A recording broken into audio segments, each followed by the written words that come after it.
Hello class. Welcome back बच्चों। लो प्यारे बच्चों, स्टार्ट करते हैं नया लेक्चर। बेटा कल हमने डिवेंचर्स की ना पांचों एडवांटेज खत्म कर ली थी। ठीक है जी, आखिरी की दो बात पर मेरा स्पेशल फोकस था और आपको याद ही होगा ये। एक तो डिवेंचर कंट्रोल डाइल्यूट नहीं करते, दूसरा टैक्स सेव करा कर देते। ठीक है ना जी। बेटा अब लिमिटेशन पर चर्चा है। लिमिटेशन में से पहली लिमिटेशन कल ही पढ़ा दी गई थी, जब कल थर्ड लिमिट एडवांटेज पढ़ाई थी तभी फर्स्ट लिमिटेशन भी पढ़ाई थी। और आपको कहा था थर्ड कोई एडवांटेज तो है ही नहीं, वो है ही लिमिटेशन। ठीक है ना जी। अब बेटा बची हुई दो लिमिटेशन खत्म करते हैं और इक्विटी शेयर्स पे शिफ्ट करते हैं। आज इक्विटी शेयर की मेरिट्स तक मैं सोच रहा हूँ कि करा दूं। ठीक है जी, थोड़ा सा स्पीड पर चलते हैं तभी वहां पहुंच पाएंगे। बेटा सेकंड लिमिटेशन है डिवेंचर की, कहता है in case of redeemable debenture the company has to make provision for repayment on specified date even during the period of financial difficulty. बेटा सबसे पहली बात तो ये बता देता हूं, इंडिया में सिर्फ रिडीमेबल डिवेंचर ही इशू होते हैं। तो ये कहना इन केस ऑफ रिडीमेबल डिवेंचर, ये तो कोई बात ही नहीं है। बेटा इररिडीमेबल डिवेंचर इंडिया में अलाउड ही नहीं है। इररिडीमेबल डिवेंचर क्या होता है? रिडीमेबल का मतलब होता है जिनकी रीपेमेंट होती है। इररिडीमेबल डिवेंचर मतलब जिनकी रीपेमेंट होती नहीं थी। देखो पास में ना कभी अलाउड था इररिडीमेबल डिवेंचर को इशू करना। ये डिवेंचर कैसे होते थे? अगर कंपनी ने डिवेंचर इशू करके 10 लाख रुपए रेस कर दिए, आप पूरी जिंदगी ब्याज देते थे, प्रिंसिपल अमाउंट वापस नहीं होता था।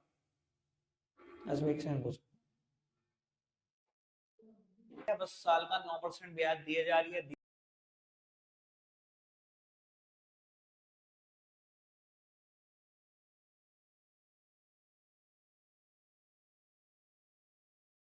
जा रही है, प्रिंसिपल अमाउंट ही वापस नहीं कर रही 10 लाख रुपए, और कभी भी वापस करने नहीं होते थे। ऐसे डिवेंचर भी कभी इशू करते थे, बाद में गवर्नमेंट ने देखा ये तो भैया आम सिटीजन के साथ धोखा है, उनका प्रिंसिपल अमाउंट ही वापस नहीं मिल रहा। तो बेटा इररिडीमेबल डिवेंचर बैन कर दिए गए, ईयर 2000 में बैन किए गए थे लगभग। तो 24 साल बाद भी अगर मुझे ये बताना पड़ रहा है in case of irredeemable, in case of redeemable debenture, भैया इशू ही सिर्फ रिडीमेबल होता है इंडिया में, जिनकी रीपेमेंट होगी होगी, और मैक्सिमम टेन्योर 20 साल है। तो बेटा कहता है रिडीमेबल डिवेंचर के केस में कंपनी को प्रोविजन बनाना पड़ता है रीपेमेंट का on a specified date even during the period of financial difficulty. ये बात को मैं और अच्छे से समझा देता हूँ एक एग्जांपल देकर। बेटा मैं कहता हूँ आप कंपनी 2021-22 चल रहा है मान लो, और आज आपने पैसे कमा लिए, या इसी साल में ना आपने ना डिवेंचर से पैसे ले लिए 10 लाख रुपए फॉर 10 ईयर्स। 10 लाख रुपए लिए 10 साल। कंपनी बहुत अच्छा से जानती है कि 10 साल के बाद जब ये इसका मैच्योरिटी पीरियड आएगा ना, हमारे पास 10 लाख देने के लिए इकट्ठे होंगे नहीं, और निकलेंगे भी नहीं इकट्ठे 10 लाख हमारे से। तो कंपनी क्या करती है? कंपनी सोच लेती है I have to make a provision on a specified date. मैं क्या करूंगी? हर साल प्रोविजन बनाऊंगी इसका। क्या प्रोविजन बनाऊंगी? 10 लाख रुपए चाहिए मुझे, 10 साल में चाहिए, यानी कि हर साल हम 1 लाख रुपए प्रॉफिट को सेट असाइड कर देंगे। मेरा ख्याल प्रोविजन का मतलब सब अकाउंटेंसी में पढ़ते हैं यार, इतने पढ़े लिखे हो। अब प्रोविजन का मतलब क्या होता है? अपने प्रॉफिट में से एक अमाउंट को सेट असाइड करना फॉर द नॉन लाइबिलिटी, यही होता है प्रोविजन। आपने क्या किया? आज कंपनी को पहले साल में प्रॉफिट हुआ 5 लाख। भैया ये जो डिवेंचर लिए ना, ये आपने 9% डिवेंचर से पैसे लिए। एक तो 90,000 रुपए साल का ब्याज देना, एक तो 90,000 रुपए साल का ब्याज देना। आपने इसी 5 लाख में से 90,000 रुपए तो ब्याज दे दिए। एक 1 लाख रुपए अलग निकाल के रखना है, क्योंकि 10 साल के बाद पूरे 10 लाख रुपए भी देने हैं इनको वापस। आपने इसमें से 1 लाख रुपए अलग भी निकाल के रख दिए। ये आप कर रहे हो, दूसरे साल भी यही करा, तीसरे साल भी यही करा, चौथे साल भी यही करा। जब भैया पांचवा साल आया ना 2024-25, कंपनी को टोटल मुनाफा हुआ 1.5 लाख रुपए। अब बताओ अब क्या होगा? 90,000 रुपए ब्याज के दे दिए जी, पैसे बचे 60,000। निकालो 1 लाख रुपए अलग, निकाल लोगे? यही तो लिमिटेशन है कि जब भी आप रिडीमेबल डिवेंचर से पैसा लेते हो, कंपनी को प्रोविजन बनाना पड़ता है रीपेमेंट के लिए, और वो प्रोविजन बनाना पड़ता है even during the period of financial difficulty. जब फाइनेंशियली डिफिकल्टी भी हो तब भी बनाना पड़ता है। कैसे बनाओगे? लोन लेकर, और क्या? अगर सोच ही रहे बिल्कुल ही कसम खाली प्रोविजन बनाना है, पैसे हैं 60,000 लाख का प्रोविजन बनाना है, उठाओ कहीं से 40, तभी बनेगा प्रोविजन। समझ में आ रही है परेशानी? बिल्कुल ठीक। आगे बढ़ जाए। Last limitation, each company has certain borrowing capacity. With the issue of debenture, the capacity of a company to further borrow fund reduces. बेटा कहता है हर कंपनी की ना लोन लेने की एक कैपेसिटी होती है। बोरोइंग करना मतलब लोन लेना, लोन लेने की एक कैपेसिटी होती है, और वो कैपेसिटी गिर जाती है जैसे ही डिवेंचर इशू होते हैं। वो क्यों गिर जाती है ये भी समझ नहीं आता। बेटा एक बात बताओ, ये बात मैंने ना बेटा टेबल से भी समझाई थी, डिवेंचर इंडिया में सब सिक्योर्ड इशू होते हैं। सिक्योर्ड मतलब जब भी आप डिवेंचर से पैसा लोगे कोई ना कोई एसेट आपको गिरवी रखनी ही पड़ेगी, ठीक है ना जी। बेटा मैं कहता हूं आपकी कंपनी के पास ना 50 लाख रुपए की एसेट्स हैं, आराम से सुनते जाना चाहिए, 50 लाख रुपए की एसेट्स है, ठीक है जी। आप कितना लोन ले सकते हो इससे? बेटा अगर मैं कहूं मैं बैंक के पास गया जी, बैंक मुझे 50 लाख का ही लोन चाहिए, 50 लाख की एसेट है, पूरे 50 का लोन दे देता बैंक? नहीं, बैंक कहता मार्जिन मनी छोड़कर लोन दूंगा। बेटा बैंक ना हर बैंक 25% छोड़कर लोन देता है। आज आप लोन लेने चल जाओ, 10 लाख की एसेट है, आपने कहा जी 10 लाख का घर है गिरवी रखता हूँ, पूरे 10 का लोन दे दो, बैंक कभी नहीं देखा। बैंक कहेगा जी लोन कितने का लो, 25% छोड़ दो, 7.5 लाख का लोन मिलेगा। कि बेटा 25% छोड़ ही क्यों रहा है बैंक? बेटा गलती से भी प्रॉपर्टी के दाम अगर फ्लक्चुएट हो गए ना, मान लो आपने 10 लाख की एसेट रखी और 10 लाख का ही बैंक ने लोन दे दिया, गलती से प्रॉपर्टी का दाम अगर गिर गया, आपके घर की दाम रह गया 8 लाख, 8.5 लाख, 9 लाख, आप लोन नहीं दोगे, आप बेईमान हो जाओगे और बैंक को नुकसान हो जाएगा। बेटा पास्ट में कभी ना कभी ऐसे नुकसान बैंक्स ने सहे हैं, तभी ये नियम बनाए गए कि 25% छोड़ना ही छोड़ना है, उसके बाद जो बचा वो लोन दे दो। अब कंपनी के पास मैं बोल रहा हूँ 50 लाख की एसेट है, बैंक ने कहा जी 25% छोड़कर हम टोटल लोन जो आपको कर सकते हैं वो 37.5 का ही कर सकते हैं, 37,50,000 रुपए का ही लोन आप हमसे ले सकते हो, ठीक है जी। अब मैं कहता हूं आपने क्या करा, डिवेंचर इशू कर दिए, ठीक है जी, और डिवेंचर भी 15 लाख रुपए के इशू कर दिए, ठीक है। अब बेटा जब 15 लाख रुपए के डिवेंचर इशू हुए होंगे, बात बड़ी सिंपल सी ये है, डिवेंचर के फेवर में भी तो एसेट्स गिरवी रखी जाती है। डिवेंचर होल्डर ने कहा जी एसेट गिरवी रखो तभी तो देंगे 15 लाख रुपए। उन्होंने कहा जी कितनी एसेट? उन्होंने कहा जी 20 लाख रुपए की एसेट। उन्होंने कहा जी 15 में काम नहीं चलेगा? उन्होंने कहा नहीं। ये बात तो अब समझ में आ रही होगी ना, डिवेंचर भी 15 लाख में क्यों मान जाएंगे? गलती से आपका प्रॉपर्टी का दाम गिरेगा, आप बेईमान हो जाओगे, यही करोगे ना। तो उन्होंने क्या करा, 20 लाख रुपए की एसेट गिरवी रखवा ली, वही 25% मार्जिन वाली बात दिमाग में सोचकर कि 15 लाख रुपए डिवेंचर से आप लेना चाह रहे हो तो 20 लाख की एसेट गिरवी रख दो, वही 25% मार्जिन छोड़कर, ठीक है जी। अच्छा जैसे ही आपने 15 लाख रुपए के डिवेंचर इशू करे, अब आपकी बोरोइंग कैपेसिटी कितनी रह गई? सर अब 37,50,000 रुपए दोबारा बोरो कर सकते हो? नहीं कर सकते। क्यों नहीं कर सकते? क्योंकि पहले एसेट गिरवी रखने के लिए थी 50 लाख, जैसे ही डिवेंचर इशू करे, डिवेंचर इशू करने के लिए भी एसेट गिरवी होती है, क्योंकि अब मेरे पास टोटल गिरवी रखने के लिए एसेट रह गई है 30 लाख, तो भैया 25% छोड़कर यानी कि 22.5 लाख का ही मैं लोन और ले सकता हूं। तो यही बताना चाहता है, कहता है हर कंपनी की एक बोरोइंग कैपेसिटी होती है, जैसे कि मेरे एग्जांपल में कंपनी की एक बोरोइंग कैपेसिटी है, और इनडायरेक्टली बोलो तो ये बोरोइंग कैपेसिटी डिपेंड करती है आपके पास एसेट्स कितनी है गिरवी रखने को। कहता है जैसे ही आप डिवेंचर इशू करोगे ये बोरोइंग कैपेसिटी गिर जाएगी। इनडायरेक्टली इसका घूम फिर के कहने का मतलब है जैसे ही डिवेंचर इशू करोगे, क्योंकि यहां पर कुछ एसेट्स गिरवी हो जाएंगी तो नेट एसेट्स गिरवी रखने के लिए कम बचेंगी, इसी वजह से आपकी बोरोइंग कैपेसिटी गिर जाती है। इनडायरेक्टली है, सारी बात घुमा रखी है इसने। हर कंपनी की एक बोरोइंग कैपेसिटी है, डिवेंचर इशू करने से वो बोरोइंग कैपेसिटी रिड्यूस हो जाती है। ये तो बस सीधा सीधा सीधा चल रहा है, और मैं बता रहा हूं आपको पीछे की बात क्या है। हर कंपनी की बोरोइंग कैपेसिटी है, वो बोरोइंग कैपेसिटी आपकी एसेट्स के ऊपर डिपेंड करती है। डिवेंचर इशू करोगे तो कुछ एसेट्स गिरवी हो जाएंगी, नेट में गिरवी रखने के लिए एसेट्स कम बचेंगी, इसलिए बोरोइंग कैपेसिटी गिर जाती है। क्लियर है जी बात? कोई दिक्कत कोई परेशानी तो नहीं? आगे बढ़ जाए, इक्विटी शेयर पर आ जाए। बेटा इक्विटी शेयर का ना इंट्रोडक्शन ही बहुत काम का है, जिस चीज को बच्चे वैल्यू नहीं करते ना उस चीज की ही वैल्यू सबसे ज्यादा है, ठीक है जी। इंट्रोडक्शन अच्छे से पढ़ेंगे, लेकिन बेटा मैं इंट्रोडक्शन पढ़ाने से पहले भी कुछ बातें कर देता हूँ आपके सामने। बेटा कई बार ना पेपर आपसे पूछता है व्हाट इज शेयर्स, शेयर्स क्या है, तो क्या लिखोगे शेयर्स क्या है?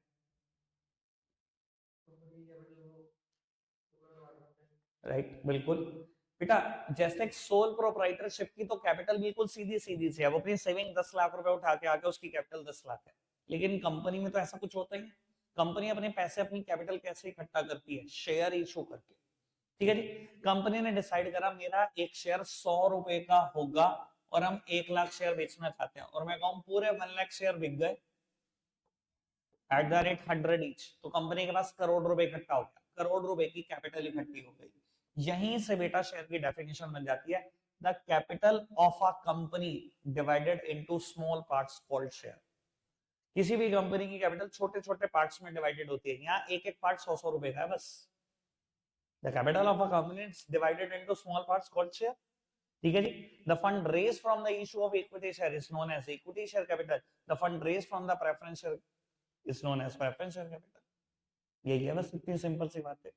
आओ जी स्टार्ट करते हैं, लेकिन मैं अभी बता रहा हूँ बेटा इंट्रोडक्शन इक्विटी शेयर का मोस्ट इंपॉर्टेंट है। फिलहाल हम यहाँ से पढ़ना शुरू करना, लास्ट तक पढ़ दो।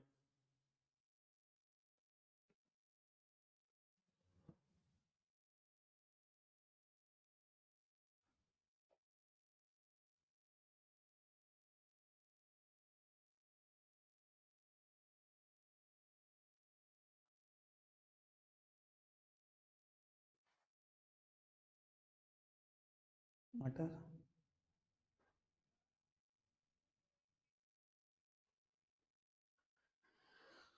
डन। चलो जी, इक्विटी शेयर्स की चर्चा शुरू करेंगे, एक एक लाइन में पढ़ूंगा लेकिन आप सामने देखेंगे बेटा। कुछ पूछना होगा तो मैं आपसे पूछ भी लूंगा। कहता है equity share is most important source of raising long term capital by a company. बेटा जब मैं डिवेंचर पढ़ रहा था ना, पहली लाइन वहां पर भी सेम थी, बस वहां लिखा था long term debt capital. Long term debt capital लिखा था वहां। डेट का मतलब कर्जा। बेटा इक्विटी शेयर को आप लिख सकते हो डेट कैपिटल। ये ऑनर फंड है, ये मालिकों का पैसा है, जिसके पैसे जिंदगी भर वापस नहीं करने होते, वही होता है ना मालिकों का पैसा। और दो ही सोर्स ऑफ फाइनेंस है जिसके पैसे जिंदगी भर वापस नहीं करने होते, one is equity share and other one is retained earnings. ठीक है ना जी। बेटा कहता है equity share capital represent the ownership of a company and thus the capital is raised by issue of such share is known as ownership capital और owners fund। ठीक है जी। इक्विटी शेयर कैपिटल ओनरशिप को represent करते हैं, इसलिए जो भी पैसा इनसे लोगे ओनरशिप कैपिटल या ओनर्स फंड कहलाएगा। कहता है ये काम की लाइन, सबसे काम की line, equity share capital is a prerequisite to the creation of company. बेटा कहता है इक्विटी शेयर किसी भी कंपनी को क्रिएट करने के लिए प्री रिक्वायरमेंट है, प्री रिक्विजिट है। ऐसा क्यों? बेटा मैं आपसे ना एक बड़ा सिंपल सा क्वेश्चन पूछूंगा और आपको इस बात का खुद ब खुद आंसर मिल जाएगा, प्लीज सामने देखना। सोल प्रोप्राइटरशिप फॉर्म पे आ जाते हैं, फिर कंपनी में सेम एग्जांपल लगा देंगे। मान लो मेरे दिमाग में ना कोई आइडिया है और आइडिया बहुत कमाल है, सुपर्ब आइडिया। उस आइडिया को एग्जीक्यूट करने के लिए मुझे 2 करोड़ रुपए चाहिए। ठीक है जी। और मैं बैंक में गया, मैंने एप्लीकेशन लगा दी, बैंक 2 करोड़ का लोन दे दो। बैंक ने कहा जी आप प्रोजेक्ट में कितने लगा रहे हो? मैंने कहा जी 0, मैं आइडिया लगा रहा हूँ, सारे पैसे आप लगा रहे हो। बैंक लगा देगा 2 करोड़? क्यों नहीं लगाएगा? बैंक कहेगा आप अपने आइडिया में कुछ इन्वेस्ट नहीं कर रहे, मैं इन्वेस्ट कर दो, कल कल को आइडिया फेल हो सब मेरा जाए, आपका कुछ ना जाए। मैं तो नहीं करता। आप जितने अपने आइडिया में इन्वेस्ट करोगे उतने मैं कर दूंगा। यानी कि अगर आप 1 करोड़ करते हो तो मैं 1 करोड़ कर देता हूँ, आप 50 लाख करते हो मैं 50 लाख, आप 20 लाख तो मैं 20 लाख। भैया लोन प्रोवाइडर को कॉन्फिडेंस कौन देगा? मालिक का पैसा। वो लोन प्रोवाइडर है बैंक, उसको कॉन्फिडेंस क्या देगा? मालिक का पैसा। ओनर फंड देगा कॉन्फिडेंस। अगर ओनर ही फंड नहीं होगा, जीरो होगा, तो क्या आपको लगता है कोई और इन्वेस्ट कर देगा? सेम बात मैं यहां बोल रहा हूं, इक्विटी शेयर कैपिटल ही तो ओनर फंड है। कहता है it is a prerequisite to start a company, to create a company. Company create करना है, ओनर का पैसा होना बड़ा जरूरी है। अगर ओनर ने जीरो लगाया होगा तो लोन भी कोई नहीं देगा बेटा। डिवेंचर होल्डर 1 रुपया नहीं देंगे, बैंक लोन 1 रुपया नहीं देगा। वो कहेगा मालिकों ने कितना लगाया, मालिकों ने 10 लाख लगाया, अच्छा 10 का मेरे से ले ले। अपना जीरो लगाओगे और सोचोगे लोन मिलेगा, कोई लोन नहीं देगा भैया। आपके आइडिया में जितना आप इन्वेस्ट करते हो उतना ही दूसरा इन्वेस्ट करता है। क्या मैं क्लियर हूं इस बात को लेकर? आगे बढ़े। बेटा कहता है equity share holder do not get a fixed dividend but are paid on the basis of earning by the company. ऐसा ही होता है, इनका कोई फिक्स रेट नहीं होता। याद है इक्विटी के सामने काटा मारा हुआ है मैंने, इक्विटी को कोई फिक्स नहीं मिलता, जो बचेगा वो मिलेगा। They are refers to as residual owner, residue मिलती है, बचा कुचा मिलता है। Since they receive what is left after all other claim on company's income and assets have been settled। कहता है since they receive, क्या रिसीव करते हैं ये? what is left after all other claim on company's income and assets have been settled। तो इस बात का मतलब बता देता हूं। कंपनी में पेमेंट का एक फिक्स सीक्वेंस है, सबसे पहले डिवेंचर का इंटरेस्ट, देन गवर्नमेंट के taxes, then preference share capital का preference dividend, then equity share capital का इक्विटी डिविडेंड। इक्विटी को क्या मिलता है? इनकम में, जब सबकी इनकम दे देते हो तो। एसेट्स में क्या मिलता है? कंपनी बंद हो रही है, क्या बंद होने का प्रोसीजर क्या है? सारी एसेट्स बेचो, सारे कर्जे चुकताओ, सारी एसेट्स बेचो, कर्जे चुकताओ, लेकिन इस सीक्वेंस में कर्जे चुकताओ, इस सीक्वेंस में सारी एसेट्स बेच दी। पहले डिवेंचर का प्रिंसिपल वापस किया, फिर government dues, then preference and equity. तो इक्विटी को तो मिला आखिरी ना। इन्हें क्यों बोलते हैं residual and owner? Since they receive what is left after all other claim on company's income and assets have been settled. Income income के भी सारे क्लेम सेटल हो जाएं, एसेट के भी सारे क्लेम सेटल हो जाएं, फिर मिलता है इनको। ठीक है ना जी? एक भी टीचर ने ऐसा सीक्वेंस बताया किसी भी स्कूल में? एक ने भी नहीं बताया। मैं जानता हूं भाई, आज से नहीं पढ़ा। और मुझे समझ नहीं आता, ये चीजें बुक में सब इनडायरेक्टली हैं, जैसे कि मैंने अभी पढ़ाई है इनडायरेक्टली, यही तो बात इंडिकेट कर रही थी। कोई भी नहीं बताता भाई, पता भी तो होना चाहिए बताने के लिए, है भाई? बात ये नहीं है। फिर क्लोज करना। बेटा आज का टारगेट इक्विटी की मेरिट्स पूरी करके जाना है। आओ जी मेरिट्स पूरी करते हैं। सबसे पहली मेरिट मुझे नहीं बतानी, फटाफट से पढ़कर बताओ। डन? ठीक है। डिवेंचर में क्या थी? उन इन्वेस्टर्स के लिए डिवेंचर बहुत अच्छे हैं जिनको फिक्स्ड इनकम चाहिए at a lesser risk. Equity के लिए अच्छे हैं तो बेटा बहुत हाई रिटर्न एक्सपेक्ट करते हैं और उसके बदले में बहुत हाई रिस्क ले सकते हैं। ठीक है ना जी? आगे बढ़ जाए। Payment of dividend to the equity shareholder is not compulsory, therefore there is no burden on the company in this respect। जबकि डिबेंचर में कहानी क्या है बेटा? Debenture are the fixed charge fund. वो फिक्स चार्ज फंड है, वो तो भैया हम ना लेके ही उठेंगे पैसा। जबकि इक्विटी के डिविडेंड देना कोई कंपलसरी तो नहीं है, तो कंपनी के ऊपर कोई बर्डन नहीं आता। भैया लॉस हुआ है मत दो, प्रॉफिट हुआ है तब भी देने की इच्छा नहीं, मत दो, ये कुछ कर ही नहीं सकते। दो बातें, कोई दिक्कत किसी की, कोई परेशानी। आगे बढ़े बेटा। तीसरी बात कहता है equity capital serve as a permanent capital as it is to be repaid only at the time of liquidation of company as it stands last in the list of claim। it provide a cushion for the creditor in the event of winding up of the company। वैसे मैं कह रहा हूं S से लेकर last तक लिखने की जरूरत नहीं है, आप सिर्फ इतना समझो। कहता है इक्विटी कैपिटल परमानेंट कैपिटल है, इसको सिर्फ लिक्विडेशन के टाइम पर देना होता है। एक बात सुनो जी, जिसके भी पैसे कंपनी ने कभी वापस नहीं करने उसको आप परमानेंट कैपिटल बोलते हो। यानी कि ये वर्ड दो जगह पे दिखाई देगा, एक दिखाई दे रहा है, दूसरा कहां होगा? Retain earning. रिटेन अर्निंग की भी एडवांटेज है, retain earning is the permanent source of finance, permanent source of capital, क्योंकि इसके भी पैसे कभी वापस नहीं होते। क्लियर है बात? कहो तो दिखा दो, देखोगे? चलो देख ही लो यार, तुम भी क्या याद रखोगे, कहीं तो होगा।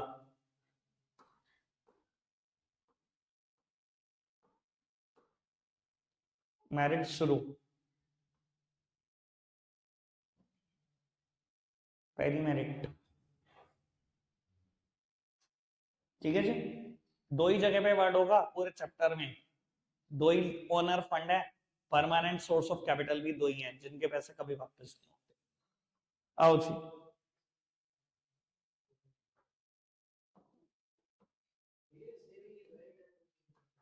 सेम है सेविंग्स। हाँ बिल्कुल बिल्कुल बिल्कुल सही है सर, सेविंग्स ही है एक तरीके की ऋण। चलो ठीक बेटा, फोर्थ वन पढ़ते हैं।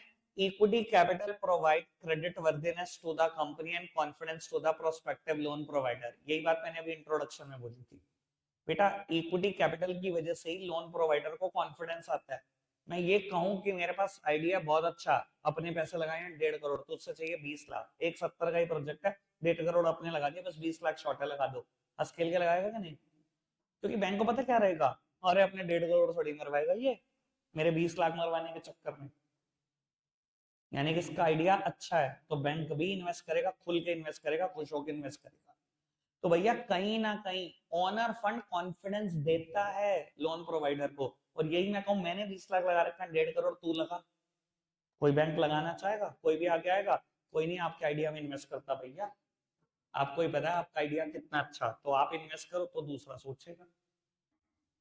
क्लियर है ना जी बात? पक्का से आगे बढ़ जाए बेटा। आगे बढ़ते हैं फिफ्थ वन। कहते हैं funds can be raise through equity share without creating any charge on the asset of company. The asset of a company are therefore free to mortgage for the purpose of borrowing if the need be. बेटा 3 word बोले गए थे, याद होगा। Equity share से पैसे लेने के लिए कोई एसेट्स गिरवी नहीं होती। बेटा एसेट्स गिरवी ना होने के लिए हम 3 वर्ड लगा सकते हैं, जैसे कि पहला वर्ड इन्होंने लगाया without creating any charge on the asset of company, या गिरवी के लिए हम एक और वर्ड भी लगाते हैं मॉर्टगेज, या एक और वर्ड भी लगाते हैं हाइपोथिकेट, हाइपोथिकेशन, हाइपोथिकेशन, मॉर्टगेज और चार्ज क्रिएट करना। ये तीनों वर्ड गिरवी रखने के हैं। ना गिरवी रखने के वही opposite word, not to be mortgage, not hypothecate और without creating any charge on the asset of company. सबसे प्यारा वर्ड इन तीनों में से मॉर्टगेज है, गिरवी रखने का। अब आप देख लो आपने क्या सोचा, क्या लिखना है। मैंने बता दिया सबसे प्यारा वर्ड कौन सा होता है। ठीक है जी, 5 मेरिट्स, कोई दिक्कत किसी की? इजी चल रहा है?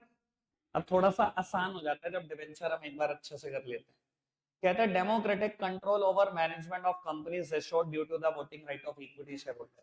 बेटा यही तो बड़ी खासियत बात है, इंडिया में हर जगह पर डेमोक्रेसी है, साथ ही साथ कंपनियों में भी डेमोक्रेसी डालने की कोशिश की गई। कहता है हर इक्विटी शेयर होल्डर को हमने वोटिंग राइट दिए गए हैं, वोटिंग राइट के से डेमोक्रेसी को हम इंश्योर करते हैं। भैया याद है ना बोर्ड ऑफ डायरेक्टर कैसे बनते हैं? सारे इक्विटी शेयर होल्डर वोट कर लो, बोर्ड ऑफ डायरेक्टर बना लो। कोई भी डिसीजन लेना है सब हमेशा कहा जाता है इक्विटी शेयर होल्डर वोट कर लो, डिसाइड कर लो। तो भैया पूरे डेमोक्रेटिक कंट्रोल है, जनता का ही कंट्रोल है, जनता के द्वारा ही कंट्रोल है, जनता के लिए ही कंट्रोल है, पूरी डेमोक्रेसी। कोई दिक्कत? समझ आई बात? डन करें? चल रखते हैं आज के लिए इतना ही है प्यारे बच्चों, बाय बाय।